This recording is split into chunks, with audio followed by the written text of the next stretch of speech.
Hi, puppy.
Hi, Papi.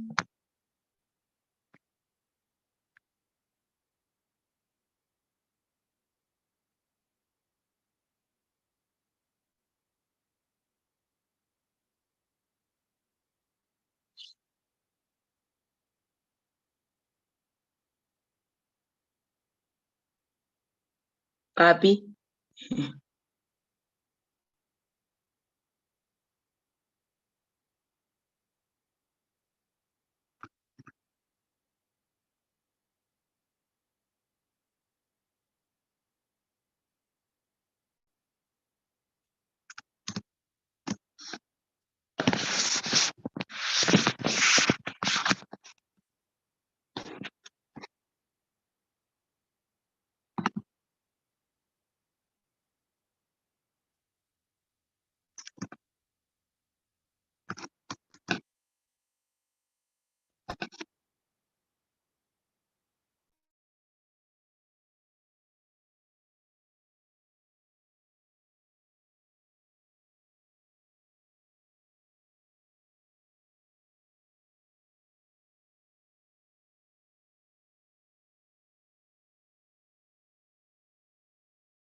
Papi.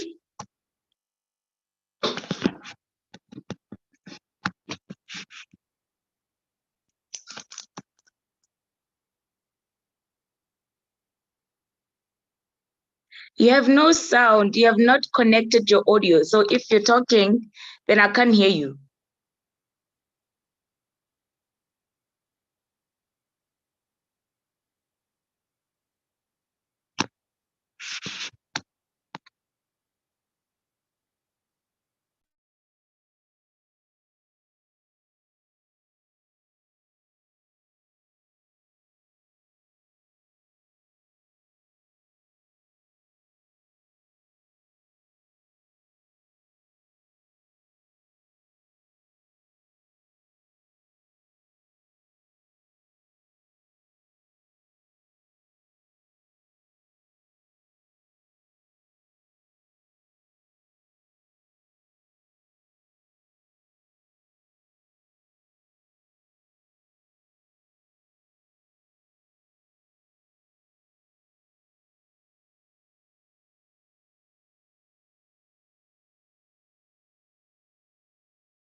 Papi, can you hear me?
Hi, what's level? Hello, good evening. Good evening. So you can hear me? Because I've been trying to talk to Papi that's online, but it doesn't seem to be responding. Yeah, I can hear you. Okay, great. Okay. So I'm connected with my phone, but because my laptop is acting up, I'm having challenges with my laptop. I'm just going to give it 1 more minute. If no one joins, then we'll start.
Okay.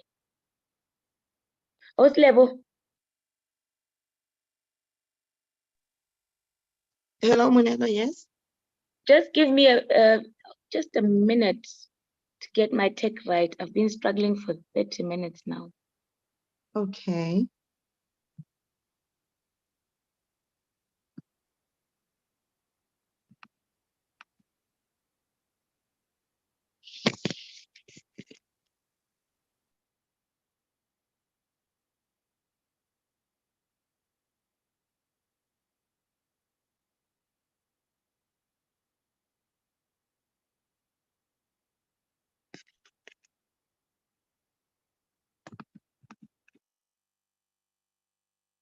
Okay, I think I'm just going to start. Can you support me by switching on your video? Then it will support me to lower my stress. Then I feel I'm with you.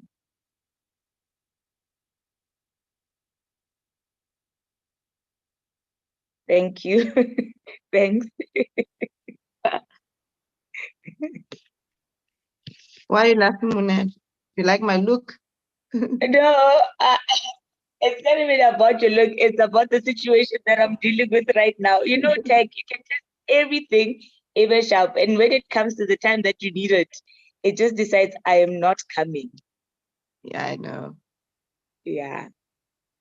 But anyway, let's start. Welcome to Foundations and Bonds.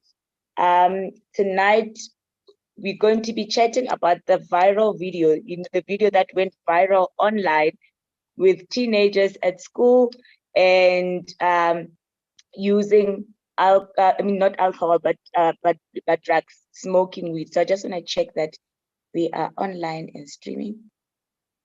There we go. So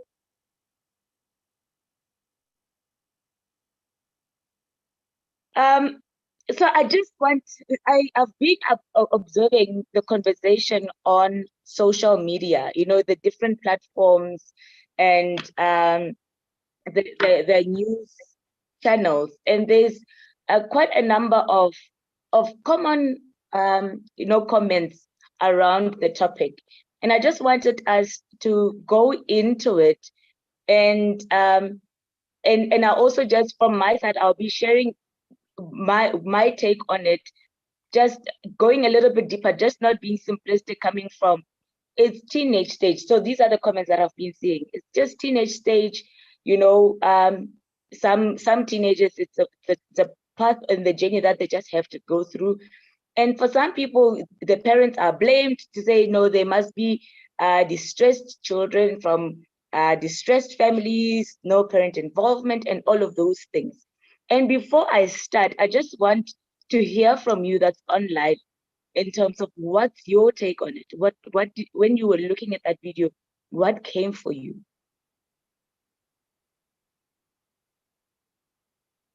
And I just want to, because I'm connecting with my phone, it would really support me for you to use the raise hand function so that I can see who wants to talk. I don't have my full screen with me.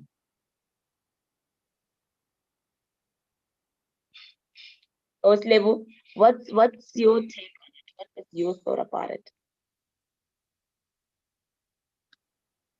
For me, Munela, I think it's a bigger societal problem, So, and I just feel that the responsibility does not lie with the teachers. We cannot completely blame the teachers. Yes, there needs to be some discipline at school, but also looking at and also looking at, so it could be a number of factors.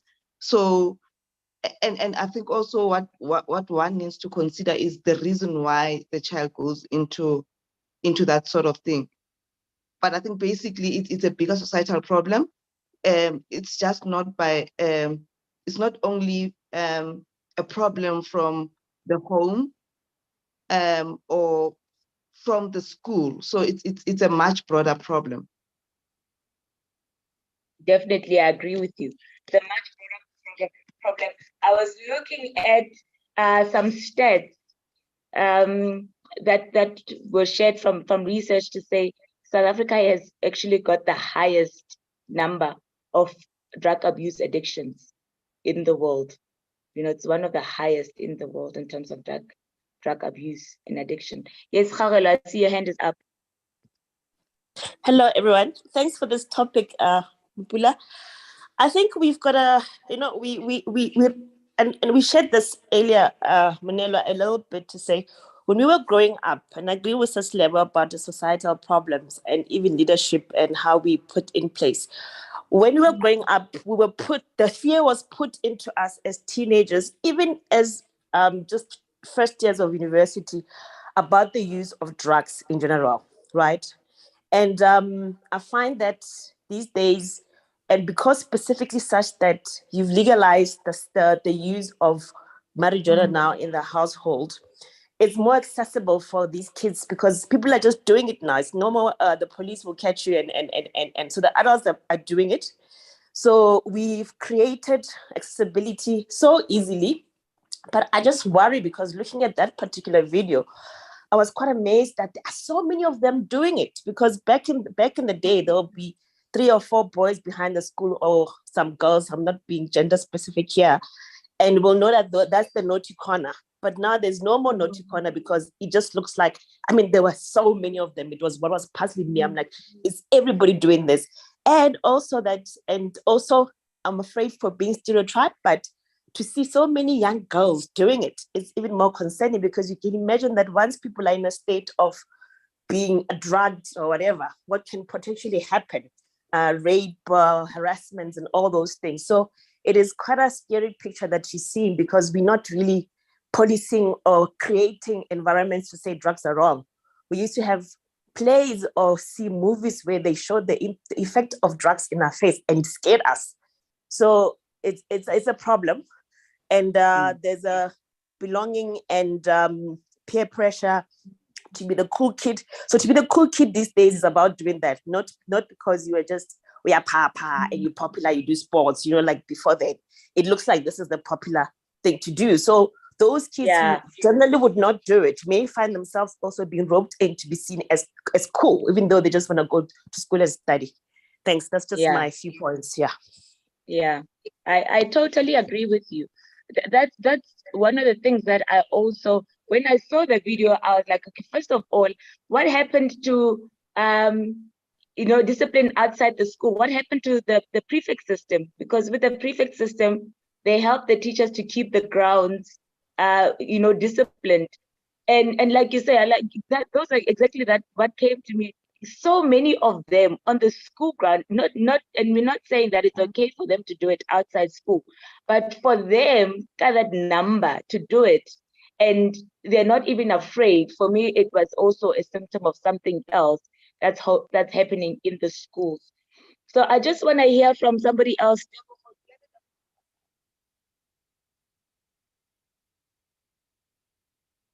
What was your thought about it?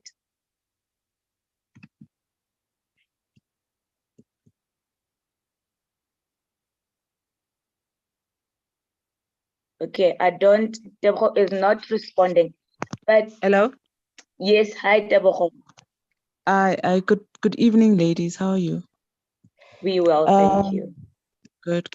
Yeah, no, this is it's quite an interesting topic, especially when you have kids that are becoming their own people. They're still becoming teenagers, and then the one is already in high school.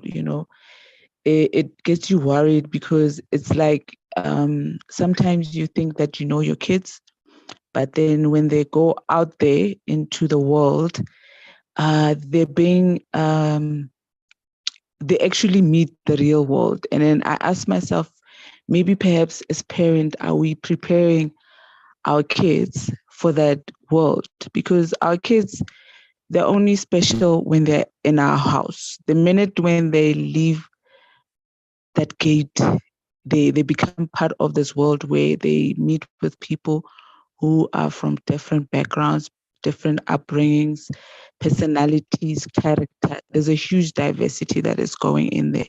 So I'm wondering also as parents, are we teaching our kids to be ready for the world, And also for the kids to not be even afraid, like you were saying, about whether they'll be seen or not. It's like everybody's taking videos. Nobody's even hiding their face. It's like they don't care. So if you don't care how your parents would feel about you being in that environment, what does that say about, our kids? Do they actually care about the impression that they give out there for themselves, your self-worth, your self-respect in the community, and also with your family? Do they even think about that? Is our school also teaching those kind of values? And I do agree that, it's not wholly the school's responsibility to teach values and principles, but some of the basic things, are we actually doing that? So it's a bit worrying. And then also the fact that, with these drugs, you don't know what they're, yes, marijuana in a sense, it might be, a sort of like a weak drug, not the same as the nyaopes and all of that. But any drug can be laced with anything. And then you find out you have a weak child, he thinks he's smoking marijuana, but it's laced with something, and then there's no comeback from that. So I don't know. Yeah, no. For me, it actually it raised more questions than answers when I saw that. So yeah, it got me thinking that what else do I need to do as a parent, basically. Yeah, no, thanks. That's it from me.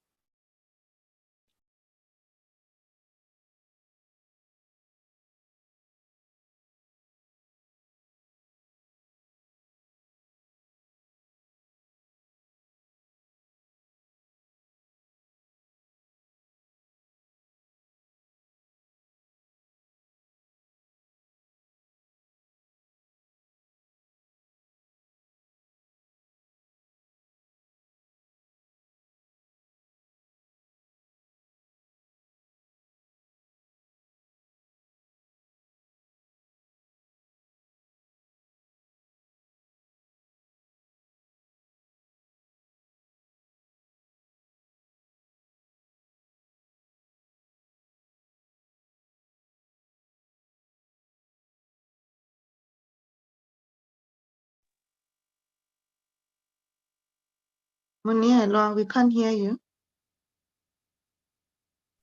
Oh, I'm muted. Sorry. Thank you, Oslem. So I was just saying thank you so much for your views, and I totally agree with them. And today I just want to just unpack, going deeper as working with teenagers and working with parents, what my take on the situation is. So first of all, our departing point is understanding what's the biggest driver for this age group, what's driving their behavior, and the biggest driver for their behavior is their need for love and belonging, the need for friendship, for intimacy and sense of connection, right? If you sit with them, that's the biggest need that is driving their behavior, right? And because of that need being so strong, then you will have groups that will do anything to maintain the cool girl, cool guy status, like Karolo was saying, right? And really, when I was looking at that video at some point, I could relate to it. And I was like, I was once such a teenager. And because I didn't have access to weed, when we were growing up, we didn't have access to weed. And now probably if I had a chance and someone offered it to me, I probably would have taken a few puffs or two, but not necessarily because I wanted to do drugs, but because that belonging, the friendship, and it's just fun and we're having a quick laugh. You know about it. You know that.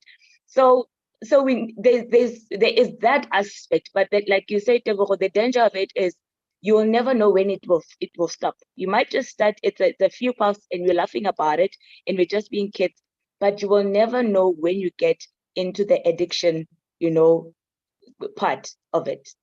So, and I remember as a teenager, there's a few of these incidences, not just with weed, but with alcohol. I remember the day that we were clubbing to buy a Palpel. For what reason? Really, there was no reason, but it was just us being young and experimenting with things. But I remember a very, very key turning point for me as a teenager, a conversation that really turned around how I was doing things as a teenager and how I was being influenced by the need for friendship, and we'll go deeper into it. But a conversation with my cousin, she's online, and she talked to me from a point of, I am a sister, I am concerned, I love you. And she shared with me parts of her life that I was like, what? Really? And she said, do you know I do 1, 2, 3, 4, 5? Like, do you know this about me? Huh? And she came from being human, from being a person, a real person that was not judging me, that says, I know what you're going through. I know what's going on in your life right now, but focus.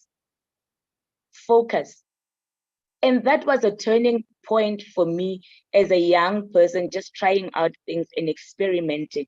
That one conversation where and a person that I was looking up to in my life sat me down and they were authentic and genuine about that conversation and not judging me. So that's the first point, where parents, as parents, the role that we can play, the role of coaching and mentorship. So with our teenagers, the role of coaching and mentorship is so key. And parents can be able to play that role with the right skills and the right tools. You can be that coach, you can be that mentor for your child. And the first point of being a mentor and a coach for a child is being a real person, genuine and coming from being real. I understand what you're going through. I've been there. I've been a teenager. The one thing that I usually find with teenage parents is it's somehow we forget that we've been teenagers before, before we go into wanting to guide them and bring them in. First step into the shoes of, I've been in your shoes before as a teenager, and engage with them from that point of non-judgment, but as a coach and a mentor in their life, okay? So, and the second part with the love and belonging, there's a need if you sit with teenagers, there's a loneliness that they go through, a need for connection, a need for belonging, right?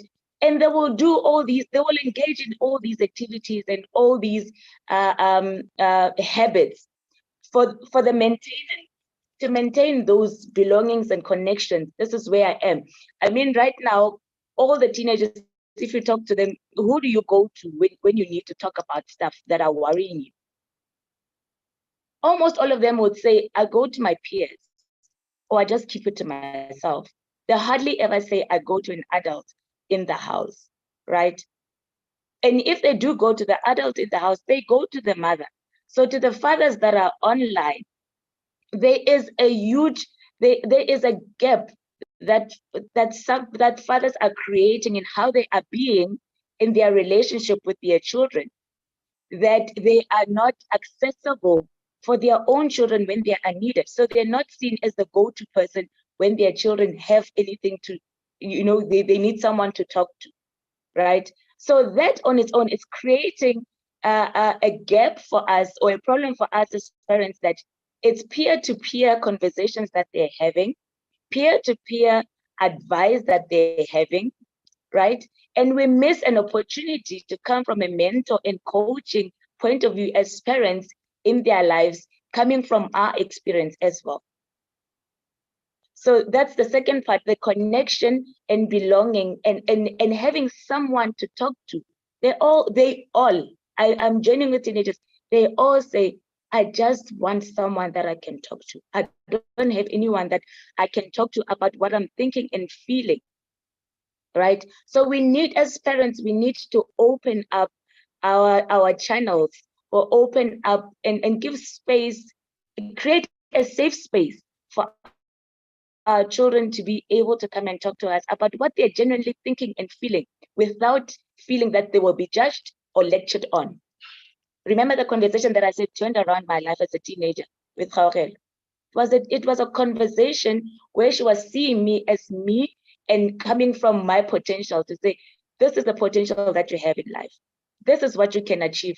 And it's so much nicer to have fun when you have your own money and you've achieved all by yourself.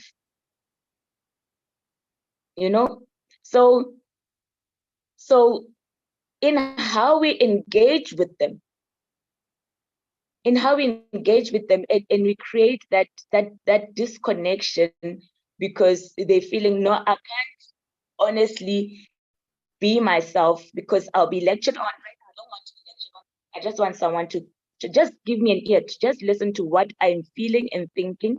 I just want someone to just be with me in whatever it is I'm feeling, So as parents, one, creating that safe space for them to be able to talk to us. Fathers, self-reflect, because there's something that fathers are doing that's creating disconnection with their kids. Their kids feel that they cannot talk to their fathers. They cannot go to their fathers. Okay. So and that's why then they will fall into the hands of, they're at mercy of friendships, because that's where they find comfort, that's where they find belonging, and that's where they find intimacy. And we take for granted that as people, we know how to make friendships. We take it for granted that we know how to make friendships, and how to make friendships that are positive and are positively influencing us. So when you sit with teenagers, and when you start understanding, child development, you also realize that relationship skills are also part of what we need to be empowering our children on. How to make good friends, how to tell for yourself whether it's a good friend that's influencing me positively or not, and how to choose for yourself. I want to be violent. So this brings us back to the factor of coaching and mentorship. They don't have these skills, right? Hello? Then there is also the part of stress. Our children are living under so much stress every day. I don't ever remember myself worrying as much as these kids are worrying. They're worrying about being successful, and it all has to do with the world that they're living in. They're so exposed to everything. They're so exposed to, the world is so open to them. I mean, I sit with them and they say they worry about the finances of their families, the stuff that they need. And they can't get those needs met because there's financial struggles. Financial struggles are real. They are part of life. And they take on those responsibilities on themselves. And they say, I need to look for a job. And I ask, okay, when you look for a job, what would you be able to do? And they say, then I'll be able to help out in the house. A 16, 15-year-old, you understand? And for some people, they might say, yeah, but I grew up disadvantaged. I had to have that thinking from a young age. But for them, it's creating so much stress. They're living under so much stress and pressure to also measure up to the world. The other one said to me, I see people my age making so much money. And I'm thinking, how? Because I'm struggling. I'm struggling to say, how do I start? And that on its own is just creating self-efficacy pressure for her to say, what's wrong with me? Why can't I do it? My peers are doing it and they're succeeding. So the stress of succeeding is very high amongst our teenagers. The pressure to measure up, the pressure to perform at school, it's so high amongst our peers. And unfortunately, they don't have stress management tools. They're not empowered with those, right? They're not empowered with stress management tools. And where would a teenager then? So in that, now we've moved away from the video, but we're now looking at substance abuse, on its own, substance abuse. There are those that are turning them to substance abuse for management of their stress, for anxiety management, for their calm. Because remember, they said, I don't have anyone to talk to. I don't know what to do with my thoughts and feelings. I don't know what to do with my anxieties. I don't know what to do with my pressure. Therefore, they turn to substance abuse.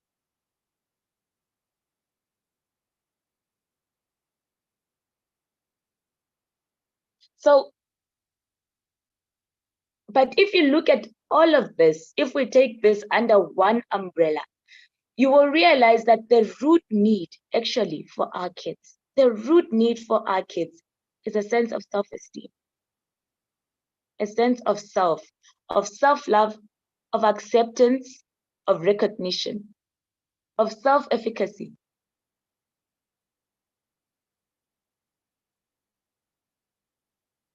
And they don't know how to get there. They don't know how. They don't have the tools.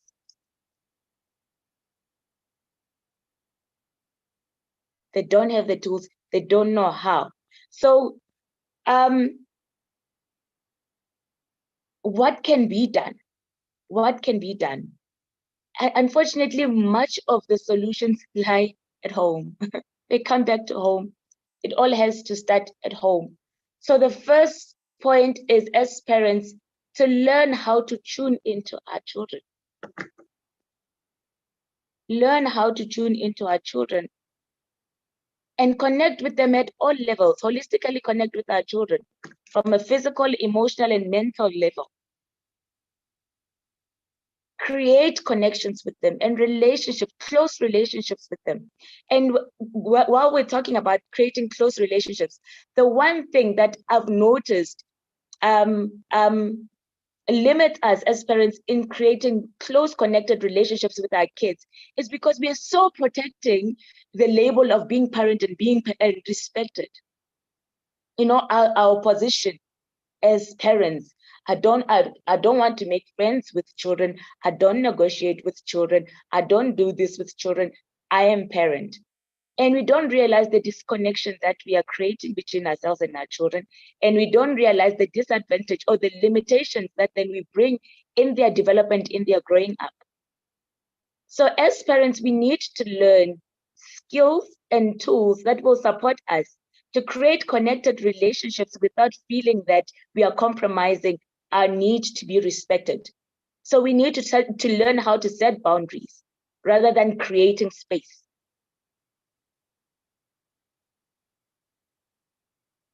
So respect, we need to redefine respect. Respect is about learning how to create clear boundaries while I'm keeping my child close, rather than say, I need to keep a distance between us so that you respect me as your elder. So that's where we need to go redefine and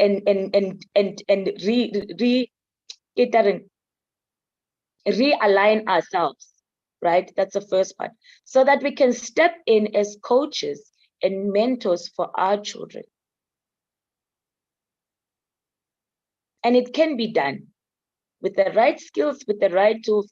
Parents can be the coaches and mentors their children need. With creating that connection and relationship, then we support them to feel that connection need, you know, that I said, that part of the Maslow's hierarchy, the need for love and belonging. Then we fill that gap for them. One of the things that the teenagers share with me is that whether I'm sitting in my room or I'm sitting with the family in the living room, for me, it doesn't make a difference. I'm being, they're hard on me and say, why are you forever in your room? But it doesn't make a difference, because when I'm in my room or in the living room, it's still the same thing. We don't talk, we don't connect. So I'd rather just sit by myself in the room. I'm still achieving the same thing. So the second part, we need to spend time in connection and building relationship with our kids. Intentional connection time, intentional relationship building time. Remember, all of these things are bridging for what? The need for belonging and connection and intimacy. The need to be seen, the need to be recognized, the need to be accepted as a person as I am. Then from home, we have already helped them to bridge that gap, right? Then the need to be accepted as I am. There is a huge need. You know, this thing of dismissing kids, and they also do say it in those words, I feel dismissed. I feel dismissed, because when I say whatever it is that I need, and I say it in my own language, I'm told, you know, I don't understand, you kids, I don't understand what you want. So I feel dismissed. So accepting, to accept our kids for who they are, for their thoughts, it does not mean that who they are is correct, but making them feel accepted and acceptable so that you can be able to coach and mentor in the right direction. We need to learn how to communicate in an acceptable, in an accepting manner, in a way that is not judgmental, in a way that is not lecturing, in a way that is not directing. And that language we call active listening, to learn how to active listen our children. Engage them in communication, not step in with solution, not step in with lecturing, but engage their thought. And from engaging their thought, we lead to, this is how I see it. This is how I can direct you. This is how you can see it. You know, so we parent from guidance than from directing. Okay, so from that's the gap that we bridge for them at home. Then the social, to bridge the social need, because there's always a social need. They'll always have a social need outside home. It's quite beneficial for our kids to be involved in positive, social outlets that positively reinforce the need for social belonging, for love and belonging. I remember growing up, I grew up in church with my grandmother, and therefore I grew up in the Wesley Guild, the youth sector of the Methodist Church. And that came in to be a really, really, really valuable space for me when I went to varsity. I got into university my first year, and I felt so out of place. I felt I could not fit in. It was just too much of a big place for me, and I could not handle it. And the one place that I'd look forward to going to every Thursday was to Guild. I look forward to Thursdays, because that's the space where I felt I'm going to meet people that I can relate with, people that understand me, and I can be myself. So social outlets that will positively bridge the gap of belonging for our kids. You know, if it's hobbies, get them engaged in hobbies. Sports, get them engaged in sports. I was amazed when one of the kids that I joined with, he said to me, no, I play soccer and I love soccer, and I love it because it's where I go to distress. It helps me to distress. When I'm feeling that I'm feeling stressed and anxious and too worried, when I go to soccer, it's my space, it's my safe space. Then sometimes I don't even need anyone to talk to, because when I come back from soccer, I feel good within myself. Right? So social outlets that will bridge that gap for belonging, positive social outlets. So it's time we bring those back in. And remembering that we're raising our kids in a totally different environment that we grew up in. When we grew up, the moment that you open your eyes as a child, you go, there's friends, more, you know, there's next door neighbors, you can stand and chat, you know, there's life around, you know, that's bridging the social need. Our kids are in the house, they are alone. So that social need is so deprived most of the time. So as parents, we need to support them to find positive social outlets that can bridge that gap. And lastly, I can't stress enough, we need, even in our education system, we need to start incorporating these tools that will support our kids, you know, to self-regulate. We need stress management tools to be part of our curriculums. Stress management tools to be part of our home environment. So we teach them how to self-regulate, how to manage stress from a young age, from early childhood development, because they also do go through stress. From the early childhood development, as parents, we need to be empowering ourselves with these skills, so that I teach my child breath work. Breath work is something that I learned in my adulthood. But you sit down with the European kids, they'll tell you, no, I learned about breath work when I was 16 years old. You know, so these are the things that when these things in the environment or our children's behaviors are calling us to say, we need to go back to the drawing board and reassess, self-reflect. Where are they calling us to go to? What are the new things that are calling us to be introducing as part of our of journeying with them as parents? Right? So such things as meditation, such things as breath work, they can't be seen as for people that are deep and spiritual. It's part of life now. Our kids need them.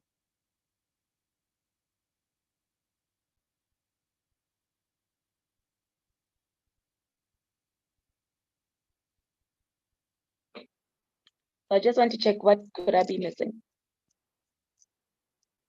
So I spoke about a lot of things, but to sum it up, it comes down to what? Mentorship and coaching. Either mentorship and coaching, either from a person like me that I'm doing coaching with the teams, but parents can also be empowered to be mentors and coaches for their own children in the home. Second, positive social outlets. For our kids to engage in hobbies, in clubs that positively reinforce and bridge the gap of belonging. Stress management tools need to be part of our way of living in the home, in our schools. Our school curriculum needs to catch on. Fourth, which then is bigger than all of them, parents creating connection and relationship. Bridging the gap, getting back to connection and relationship. And if we don't know how to create connection and relationship, there are so many resources. These days, there are so many resources. The internet is reeling with resources on how to create connection and relationship, a close relationship with your child. How to positively communicate such that they want to talk to you. So we create supportive connected, and empowering home environments as parents. And lastly, I really, really do call on fathers. Fathers, really, at what cost? So if we so holding on to our position as fathers, at what cost? At what cost, really? That's what I just want to leave fathers. At what cost? Are you willing to lose your child to drug abuse? Are you willing to lose your child to at the mercy of friendships and frustrations? At what cost, really? And as parents, when we say we're not opening ourselves up to being educated, to being taught, at what cost?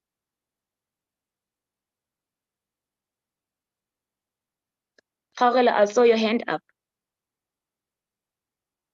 Yeah, thanks, Manila. Thank you very much for this. And I think you summarized the some of the actions quite nicely. But of course, the work needs to start with the person who's going to do it, because you mentioned rightly so, Sad, that the kids are growing up in different environments as us. So we also struggle, because if I had to come and my mom saw that video of me there with the drugs, and now I'm going to have a conversation about I've got problems, some kids and then gets a hot clap because like, you're taking drugs. Immediately it's like you're gonna be shouted at or something not so nice. So the thing that there's going to be fear. So it is work. It's going to require a lot of work for the parents too.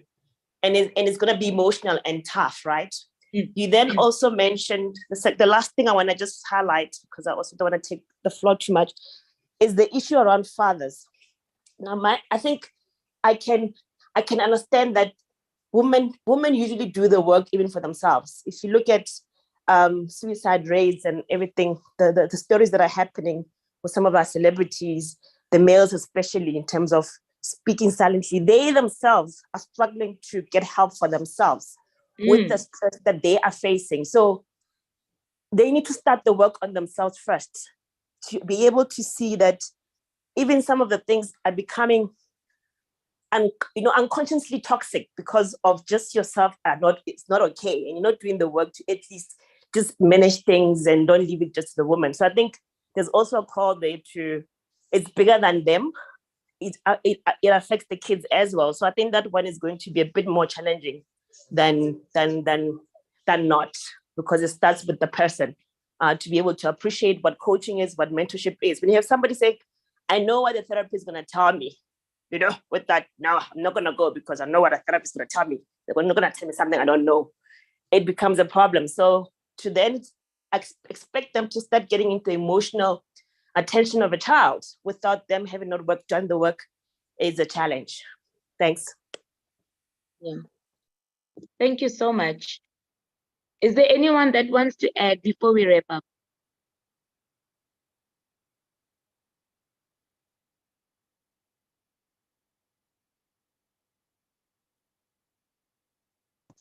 So in conclusion, from my side, I say, now going back to the video, I say, parents, before we go to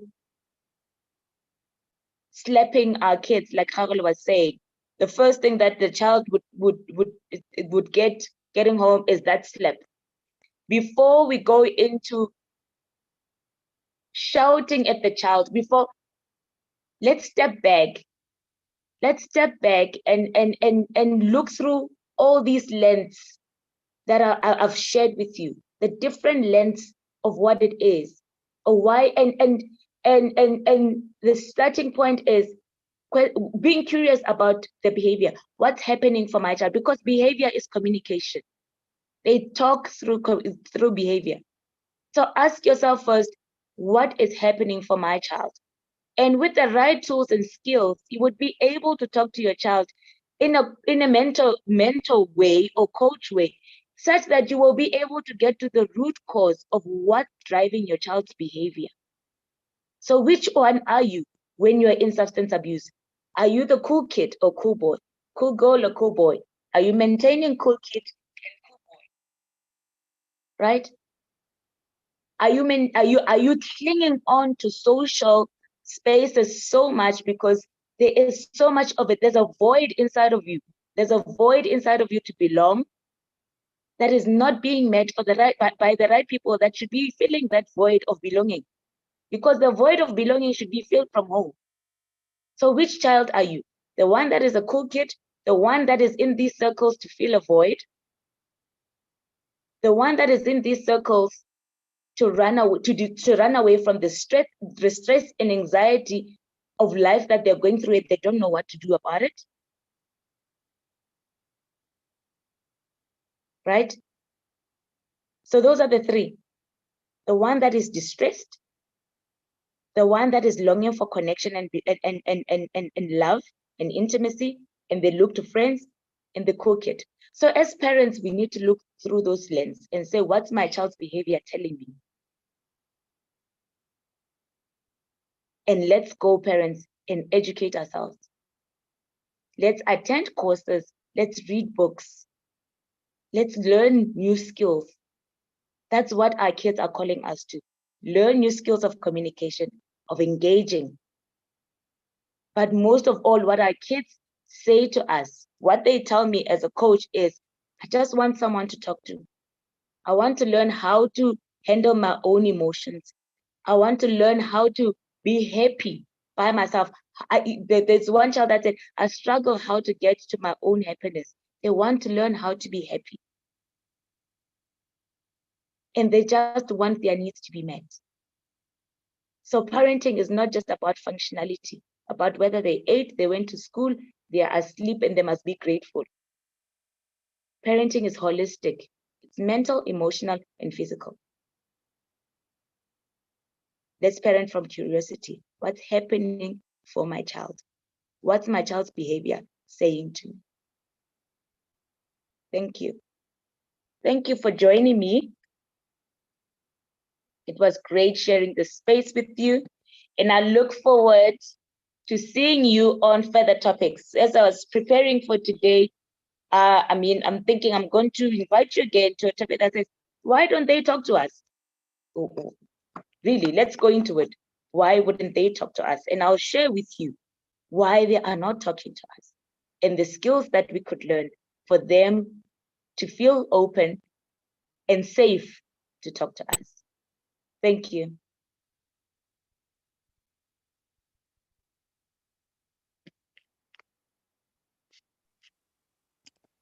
Bye. Bye. Thank you, Monella. Bye. Thank you, Thank Monella. you. Thank you.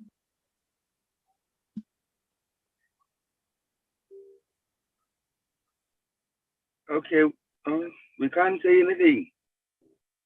Oh, you came late. You can say. If there's something that you want to say, you can say.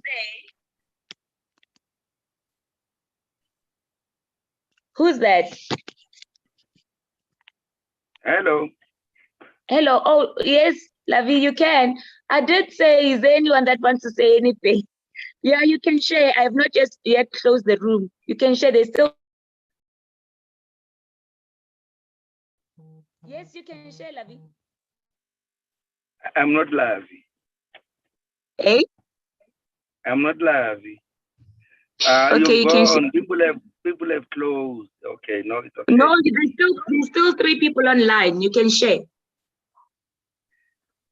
No, I heard what you had said, ne? About Yeah. the youth and the kids and stuff like that, or how they behave and how they long for, meaningful relations with their, their parents or whoever is taking care of them. So I think maybe when we meet, or even now when we meet next time, is even the struggle between the balance or the struggle of balancing the parent being the parent, and then the parent having their own time, and then the parent also being the provider for the same child. Mm-hmm. I think that balance okay, for some of us, let me just put it like that. It's very, very tricky, you know, because you think, okay, I've got a child, and this child is I brought this child here, and I must provide for this child. So I must therefore spend my time providing for the child. So it's always easier to rather, you know, I can understand why some kids say, my mother or my father just shouts at me because your thing is this child needs to live and you want the best for the child. But you cannot just be there always for the child. You must provide for the child. I think it's something maybe in the next one that we must go into. It's very difficult for myself. Yeah, we'll go into that. So as I was muted when I was responding to you when you said, "Can't we talk?" I said I think you probably left the room and came back because I did give chance for people to respond and comment. But the network, yeah. So thank you for that. We will look into it next time. And because that's the reality of life, right? What you're saying is it's real. They still need to be provided for. And Luena, as a parent, as a person, as a parent, you've got your own struggles that you're going through. So how do we get that balance, and how do we get everyone in the home supported so that we can create an optimal environment with what we have? You know what I mean? With what we have, because it can be created. With what we have, how can we then support parents to create an optimal growing environment for kids with what they have? Proper. Thank you. Anyone else? I don't want to close anyone else out. No, sharp.